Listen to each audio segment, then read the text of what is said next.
Замын үеийн гайл дээр өчигдөр тагнуул болон хуулийн байгууллагын очиж ажилласан байх юм. Ажиллаж байх үедээ тэд хар тамхи болон мансууруулах төрлийн бодисыг их хэмжээгээр нууцаар оруулж ирэхийг завдсан иргэнийг саатуулан шалгаж эхэлжээ.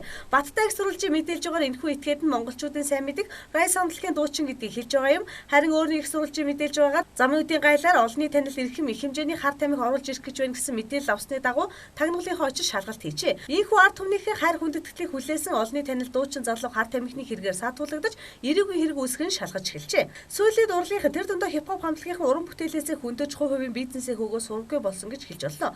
Гэвч зарим нь ямар нэгэн арга хэлбэр аргаар ахиухан мөнгө олохын тулд энэхүү хар тамхины бизнесийн хууль бусаар эрхэлж ашиг хонжоо олж харж байгаагийн нэг нь энэ тохиолдол гэж хэлж болохоор байгаа юм а.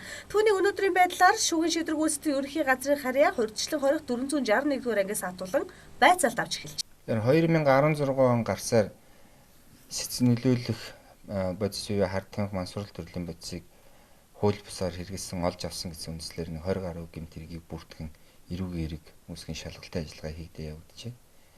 Саяхан Монгол улсын хэлээр хууль бусаар энэ төрлийн бодисыг оруулж ирж байсан этгээдүүдийг саатуулан эрүүгийн хэрэг үүсгэн шалгалтын ажиллагаа хийгдээд явагдаж байгаа.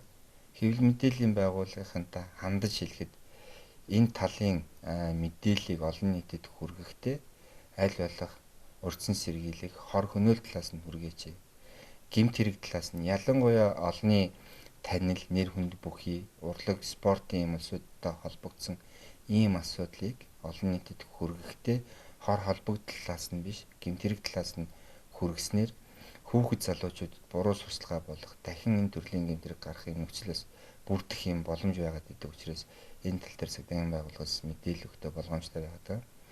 Нөгөө төгөөр зөвхөн 2015 онд Монгол улсын 37 иргэн Буднамт Хятад улсын хууль сахиулах байгууллагад хар тамхиг хилээр хууль бусаар оруулж ирсэн гэсэн үндслээр бол эрүүгийн хэрэг үүсгэн шалгалтын ажиллагаа хийгдсэн.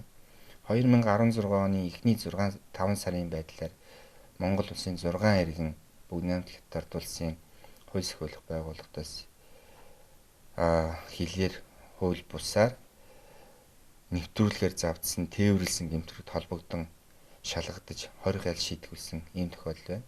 Нэг иргэн 15 жилийн хугацаагаар 20 хайлаар шийтгүүлсэн, 5 иргэн одоо мөрдөн байцаалтын шатанд явагдаж байгаа ийм асуудал байна. Өрн 7 оны улирал эхэлсэн хүүхэд залуучуудын амралт эхэлж байгаатай холбогдуулан гадаад дотоод амралтаар болон сургалтаар явахын хөдөлгөөн ихсдэг. Энэ үеэрээ ямарваа нэгэн хүний таних танихгүй хүний ачаа барааг зөөврлөн авч явахгүй байх.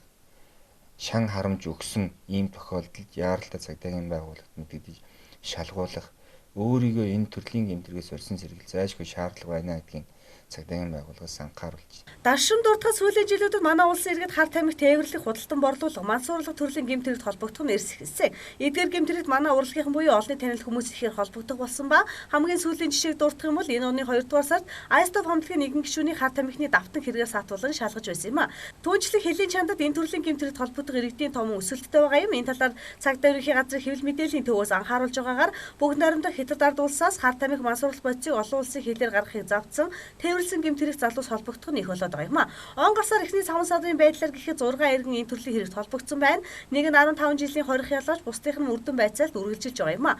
Өнгөрсөн онд гэхэд 37 иргэн холбогдсон шалгаж байсаар насны байдлаар авч үзэх юм бол 19-с 25 насны, 14, 26, 30 насны, 8, 36-аас дээш насны 5 иргэн байх юм а.